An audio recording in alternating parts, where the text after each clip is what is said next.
much. Appreciate it.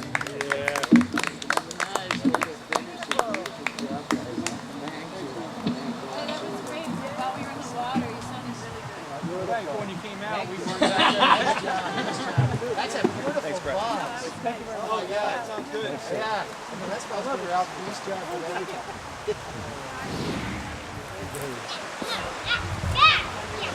The atmosphere when it needs to change pressure.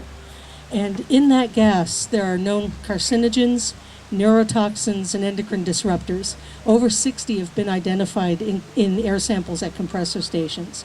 So that's a major change.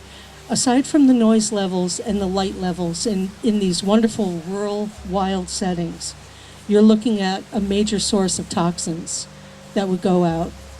Valve stations also are about every 10 miles in rural areas. So every 10 miles you have another place where, again, gas is let go to let pressure out of the system when necessary. I said hate was just a legend, and war was never known.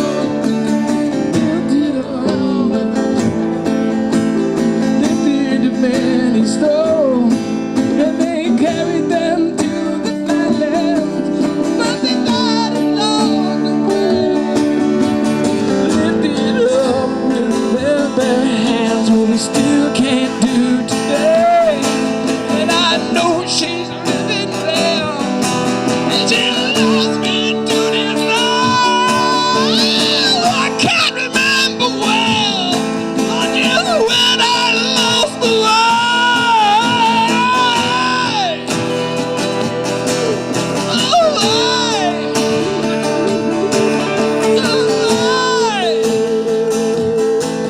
We are fighting this. We've been fighting this for a year and a half, and our strength is in our numbers.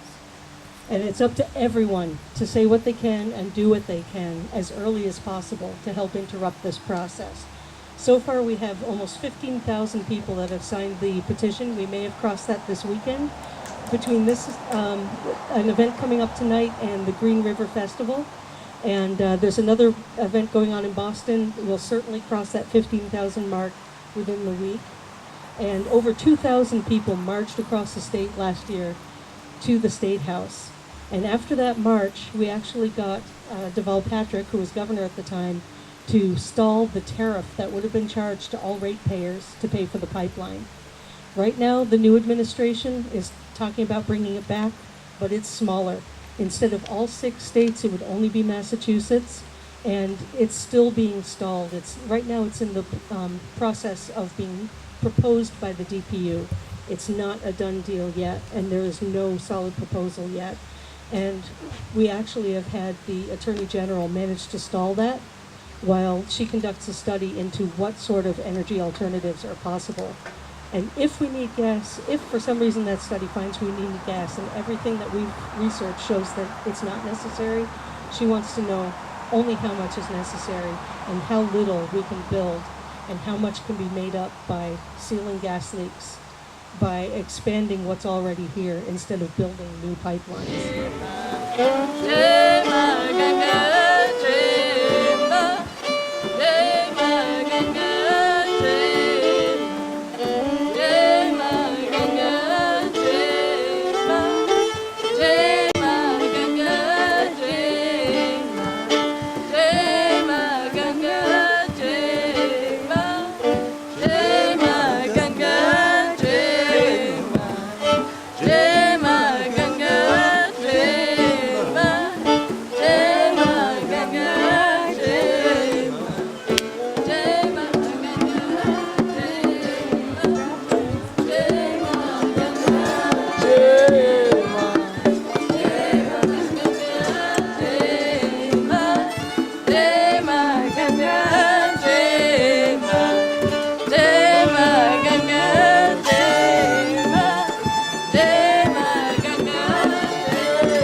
we are well on the way to pushing back.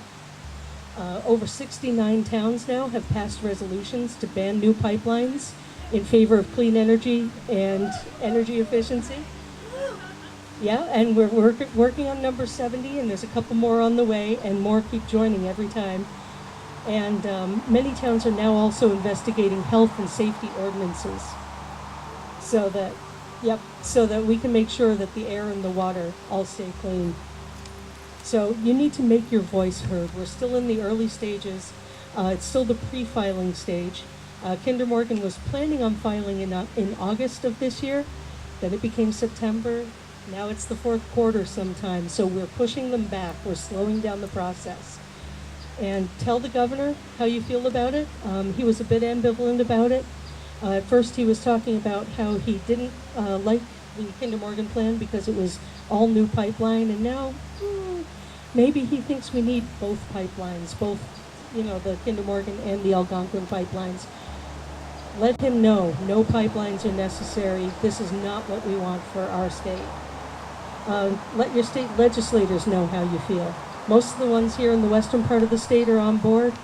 If you have any friends out east or down in the southern part of the state, get them to talk to their legislators about it, because we need as many as possible to stand up for Article 97 of the state constitution that would protect conservation land.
Also, talk to Senators Warren and Markey. Generally, they're against it, but they need to know that they have numbers behind them when they speak out. And speak to your congressional representatives. Richie Neal is just starting to turn a corner and talk about maybe the pipeline's not the best idea. Make sure he understands that a solid number of people are against this pipeline so that he has the courage to stand up as well in Congress.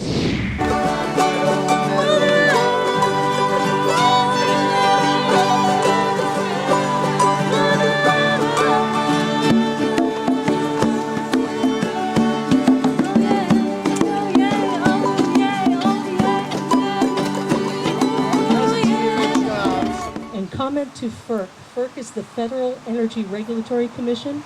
That's the agency that would approve the pipeline. Every pipeline gets a docket number, and the Northeast Energy Direct Pipeline has a docket number 14-22, and there are postcards in that striped tent back there that you can fill out and send directly into FERC. They're already have the address on there.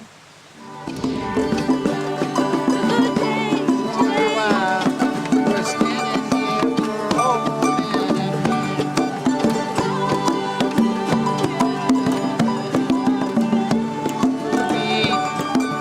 water that we drink that makes us unique.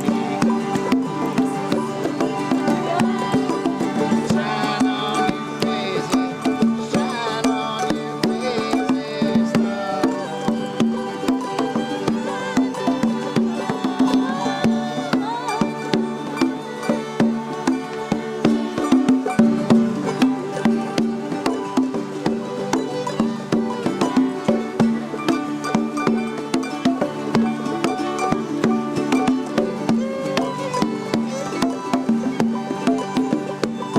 That's the onions they rip and roll, and machines they go.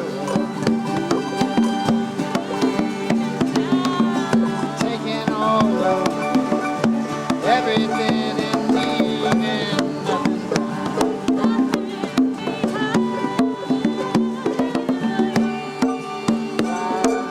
Why can't we just share?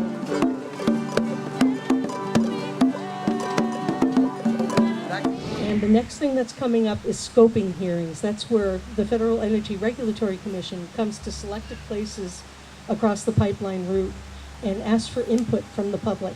So this is our chance to talk directly to FERC and tell them what's at stake, tell them about the air, the soil, and the water. The pipeline, if it was built, would cross this river just 2 miles upstream. So, and this runs down through Cummington and all the way down towards Westfield and the Connecticut River. So it affects the entire Western Mass region.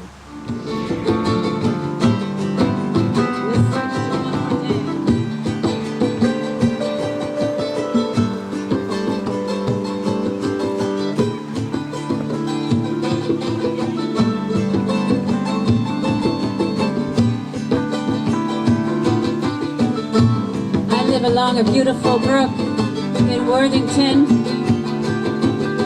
Every morning I go down and do my yoga on the bridge. It's a wooden bridge. I always listen to the melody of the water and the birds. They always give me music every day. This song is from there. One more day, one more day, one more day. I'm gonna get it right today. One more day. I'm gonna open my heart, I'm gonna open my mind, I'm gonna open to this new day. One more day, one more day. One more day. We're gonna get it right this world, but I know we're gonna live in peace. The scoping hearings, there's a list of where they'll be held also in the striped tent. No, that's a great question. Yep, there's a list of the scoping hearings. There's one coming up in Greenfield and one in Pittsfield. Those are the two closest. And they're towards the end of the month. So definitely come to those. We need to see lots of people there, because if they don't see people attend these, it becomes an implication that people are okay with this. So the more numbers they see, the more they know there's opposition, and the more carefully they're going to have to. If they get hundreds and hundreds of people at each of these scoping meetings, and people bring up all of the issues that they're afraid of, and then they go ahead and file and say, yeah, you can build this pipeline, then there's cause for a lawsuit. So that it can help us in that way as well.